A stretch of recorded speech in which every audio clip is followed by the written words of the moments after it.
220 million tons of waste is created every year in the United States. This breaks down to the fact that the average person throws away the amount of garbage equivalent to their body weight every month. This amount is continually increasing because the average U.S. person now consumes twice as much as they did 50 years ago. The U.S. has 5% of the world's population, but consumes 30% of the world's resources and creates 30% of the world's waste. If everybody consumes at U.S. rates, we would need 3 to 5 planets. More than 55% of this waste ends up in one of the 3,500 landfills across the country. Landfills account for 20% of total methane emissions and are the second largest industrial source for methane. They also produce harmful gases like volatile organic compounds, carbon dioxide, and other air toxins. Toxic leachates from degrading waste can also leach into the soil and poison groundwater. Due to population increase and waste increase, it is estimated that global solid waste generation will triple to 11 million tons a day by 2100. As you can see, waste is a huge problem that impacts us all. Alternative routes are needed for waste management today to make a better impact for tomorrow. This can be done through education on consumption practices like recycling and composting. 50% of the population in the world lives in a city, and obviously citizens and cities make up a substantial part of the climate emissions in the world.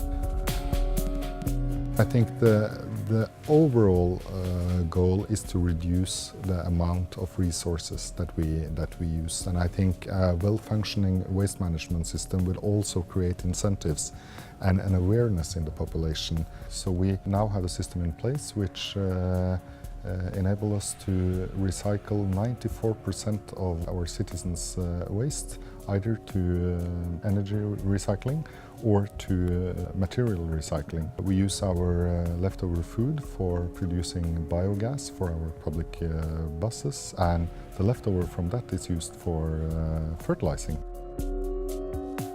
Obviously, we have to make sure that we never again use landfillings. That is also an economic driver for it, because we can transform former fillings for urban development. Cities are responsible for about 70% or more of carbon emissions around the world, but yet comprise 2% of the world's land mass. So right there you can see that cities are part of the problem, but have to then be part of the solution. It's critical that cities are aware of their impact on the planet and think about how to take action to reduce our carbon globally.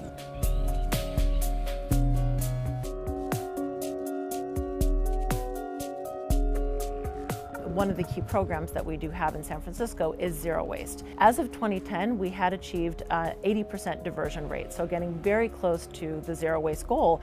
How we were able to do that is really about 4 key components. The first is setting an ambitious goal. By having an officially adopted city goal that we wanted to achieve zero waste really has helped to drive some of that progress. Secondarily is around innovative policies.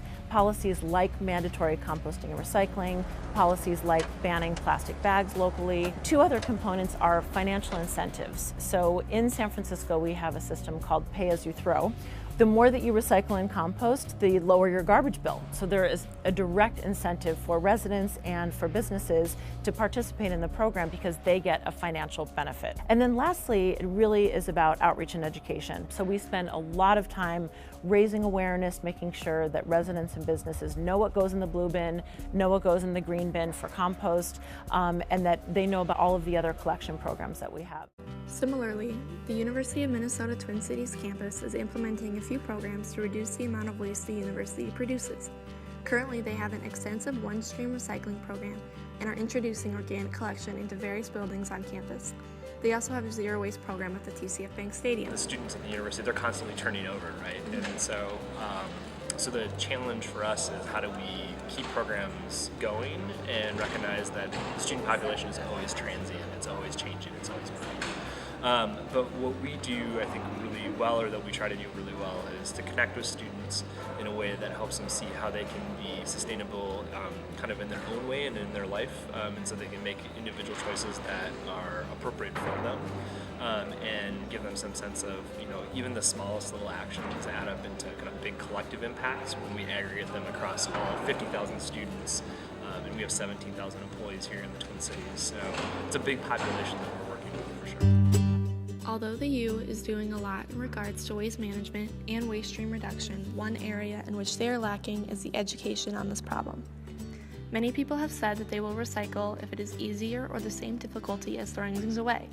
However, they don't start at the source by limiting the amount of things they buy or taking into consideration the amount of packaging an object has. We propose a Sustainable U online program that all students would have to take so that they can become more aware of their impact on the waste stream, as well as ways in which they can reduce this footprint. The program will be similar to the Alcohol EDU, Transit Financial Wellness, and Haven curriculum that incoming freshmen must complete during their first year at the U. By educating students in regards to overconsumption, recycling, and composting practices, and the effects they have on the environment, this program will help clear up confusion about what can be recycled and where, improve the participation in the U's programs, and teach students how to live a more sustainable lifestyle for many years to come.